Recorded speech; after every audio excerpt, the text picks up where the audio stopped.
Ayaga namang ramdam ing saya ketiking San Simon Government Center inyang minarangkadaya ing pekamumunang San Simon Music Festival kayag naning pamagmasusi king Aldo ning Kapampangan nganing December 11, 2025.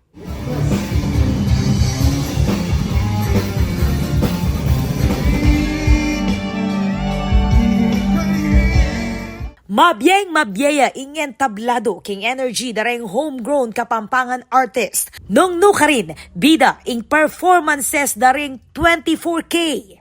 Ace 2, Basic Mode, Slendy, Seldom, Sweet Patatas, Adams Cabrera, Angelo Viray, at MC Noah.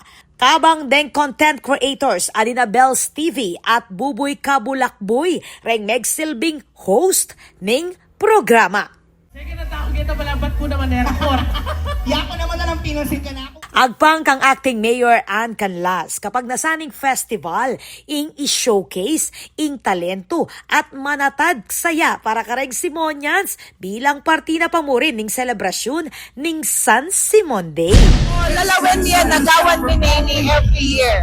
At atin pamangan and ngeni it's Pampanga Day ne pagmaragol tamo nakapampangan tamo. So ito ayisip ni na gawan ta ni every year. Kawan iking tugtugan, migit 20 food and merchandise stalls ing memuklat bang aso panlareng mga lating magnegosyo. So atin tamo local fans from different municipalities and provinces.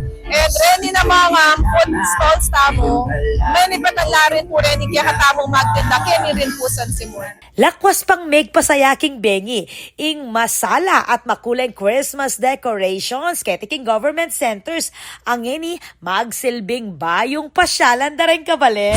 So nalinok-lok tamo as acting mayor, ikawa tamo palinis tayo. Ito retan tupad na bibena ng national, dinamit tala na ayusan tayo yung government center. And at the same time, hindi na tayong pailaw, Christmas lights, banda makapag-agkat yun. Garing kaya katamong kabalan, Kenny. Meto nga bengi ning musika at masayang pamiyabe-yabe makaniniya me nagumpe ing pekamumunang San Simon Music Festival. Ako po, Patricia Mamangon para king News Force Pampanga. Balitang tutuking Balen, susuyo.